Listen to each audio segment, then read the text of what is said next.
So you're selling your house, you're watching the news, and homes are flying off the market. It's all anybody is talking about, from the local news to the national news. It's even been on CBS Sunday Morning, I think. I mean, everybody is talking about how homes are moving, but there are some that aren't selling. Yes, that is the truth. There are some that aren't selling in 4 days, 5 days, 6 days, 7 days. And there are reasons that some aren't selling as quickly. Yes, even in a seller's market, there are reasons that your house may not sell, or may not sell in a timely fashion, and may not sell for the dollar amount that you think. So what are the 3 reasons that your house is not selling? That's what we're going to talk about today, and we're starting right now.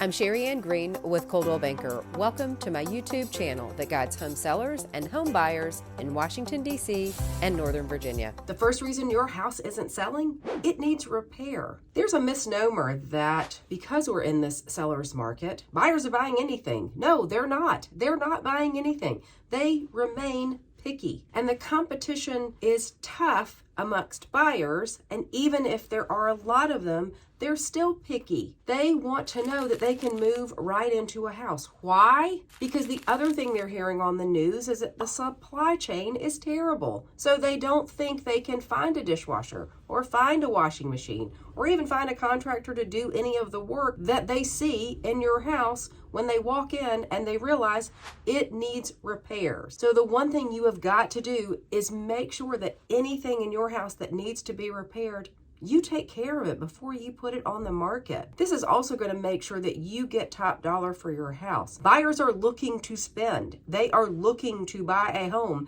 and they are willing to escalate if they need to. They are willing to throw a little bit of caution to the wind, and you want to make sure that your house is ready to go so that when they're in that mindset, when they're in your house, they do the right thing. They put in a great offer for you. So if there's anything in your house that needs repairing, make sure you do it. It's easy to figure this stuff out, right? You walk around your house, you know what's broken.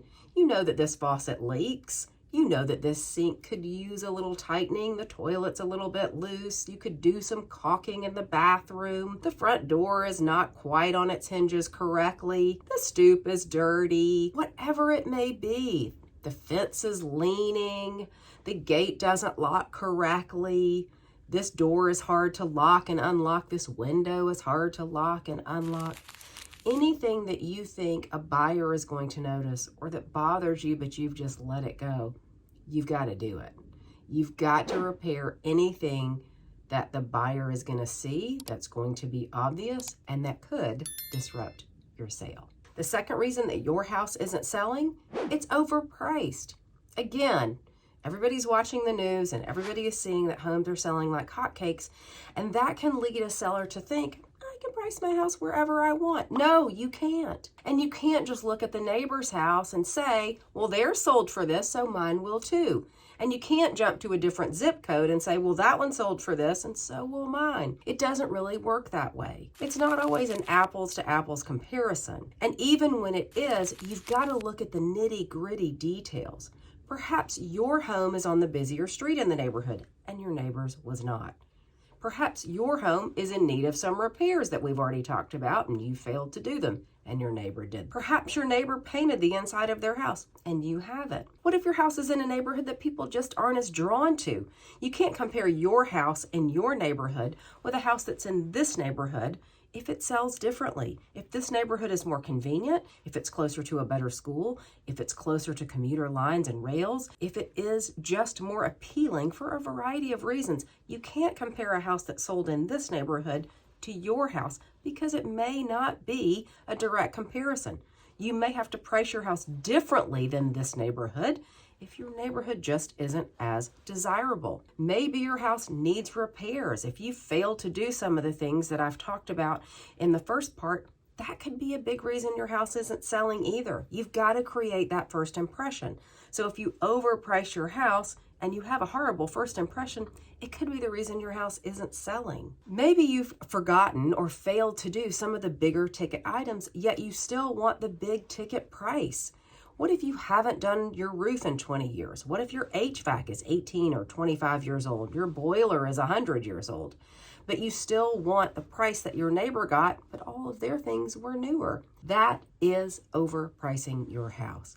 The buyers are going to look at these details. Their agents are doing a lot of research to come up with what the right price is for them to offer on a house. And just because your house is on the market doesn't mean a buyer is going to buy it at whatever price you put it at.